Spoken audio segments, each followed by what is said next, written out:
of the Russians. So President Trump said, no, that's not acceptable. Pull the trigger. That's first over to you. Thanks. I don't know how you could possibly. I think the starting point is the difference between more deeply in wars in the Russians, a round table that we all sit around. The best solution for us is that their countries. We have to have a solution. We can't just. On the question of reconstruction, I'm a little bit more hardline than my number two concern is this whole are now buying off tribes. In this case, when there was American-born in the European Union, some members are starting to questioning that approach.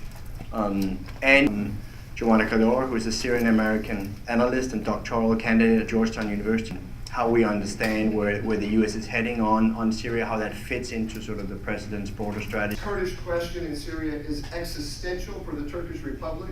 There's no way that they are going to let indigenous people of Syria about this struggle and this jockeying. I switched to the Syrian Democratic Council because this is where we could work for survival. Work out for anybody on the ground there, and that's a much harder. That's a much harder question.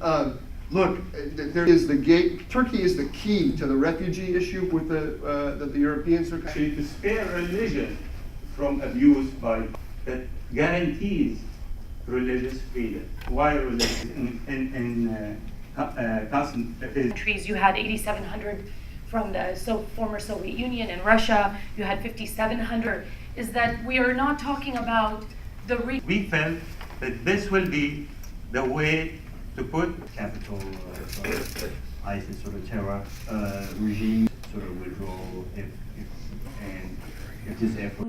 I think we basically focused mostly on the role of the United States militarily, also the position of the SDF and how that correlates with U.S. interests, as well as the interests of our allies. And then we had a discussion about the ISIS fighters, the potential return of ISIS fighters to the various countries, both in the United States and in Europe, as well as the possibility of reconstruction and how to leverage that in order to provide concessions that may potentially provide for some stability and a real room for some changes in Syria moving forward. I think it's impossible right now for us to demand the maximalist demands that we initially were looking for in 2011.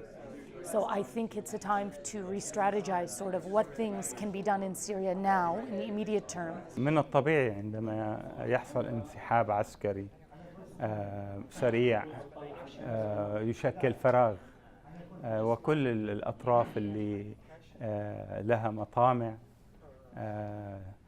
ستحاول أن تملأ هذا الفراغ. فنحن طبعا إذا حصل انسحاب غير مدروس سريع كامل للقوات الأمريكية من شرق الفرات فإنه هذا سيؤدي إلى دخول أطراف. هلا نحن نعرف إنه إيران مجهزة نفسها للدخول إلى المنطقة وأيضا تركيا تقول كل يوم تردد على أنها جاهزة للدخول إلى المنطقة.